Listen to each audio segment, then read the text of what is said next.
Mon nom, c'est Noémie, je travaille pour Bon Look en acquisition de talent. Bonjour, mon nom est Karine Surgeon, je suis directrice ressources humaines pour La Vie en Rose et Bikini Village. Une bonne expérience candidat, c'est de faire preuve d'humanité et d'empathie. C'est vraiment un peu ce qui définit l'ADN de l'entreprise. C'est super important aussi d'en tenir compte au niveau de nos processus de recrutement, car on peut s'adresser à un client potentiel ou un client actuel. Chaque gestionnaire devrait, à chaque fois qu'il passe une entrevue, être conscient de ça et faire de chaque candidat un ambassadeur plutôt qu'un détracteur de la marque.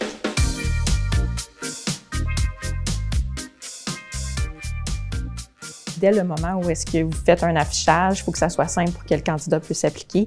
On va créer les descriptions de postes et faire des affichages à l'interne et à l'externe et sur toute autre plateforme de réseaux sociaux.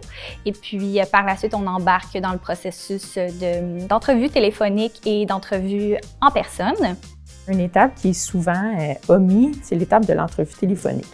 Donc, c'est super important de le faire parce que vous ne voulez pas faire déplacer un candidat qui ne fit pas dans votre checklist. Donc, soyez prêts, soyez préparés. Il y a une petite grille d'entrevue pour interviewer les personnes au niveau téléphonique et après ça, creuser un petit peu plus si toute la base fonctionne. La majorité de nos CV viennent de Indeed, de notre site carrière, mais je pense qu'il faut aussi diversifier. Chez La Vie en Rose, on a augmenté le bonnet de référence. Après ça, on a aussi mis des codes QR dans nos cabines d'essayage, des codes QR pour aller directement sur le site pour appliquer, des codes sur la facture.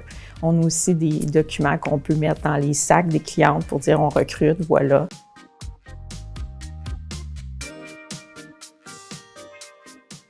Chez Bon Look, la façon qu'on est inclusif dans notre processus de recrutement, c'est donner la même chose à tout le monde, d'avoir des titres de poste et des descriptions de poste inclusives. Il y a des biais de perception. Donc, au niveau des ressources humaines, c'est notre devoir aussi d'éduquer les gens. Si vous n'avez pas accès à un département de ressources humaines, allez faire de l'auto-formation. Soyez conscients de c'est quoi vos préjugés, c'est quoi vos biais de perception.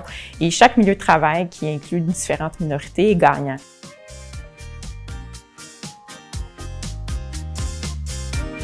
L'entrevue est une occasion d'échanger avec le candidat, de donner le maximum d'informations sur votre entreprise et de l'amener à croire que vous êtes la meilleure entreprise pour lui. Avec le marché actuel, c'est important d'être quand même rapide dans son processus parce qu'on le sait que tout le monde recrute, puis que le bassin de candidats est beaucoup moins élevé qu'il était avant. Il faut être rapide, il faut être proactif. Donc, la passivité est probablement votre ennemi. Donc, c'est d'être passif dans le temps de réponse, être passif dans combien de temps qu'on rappelle la personne quand on sait qu'il n'y a pas eu de poste. Donc, soyez proactif et attaquez chaque mandat de recrutement avec passion et rapidité.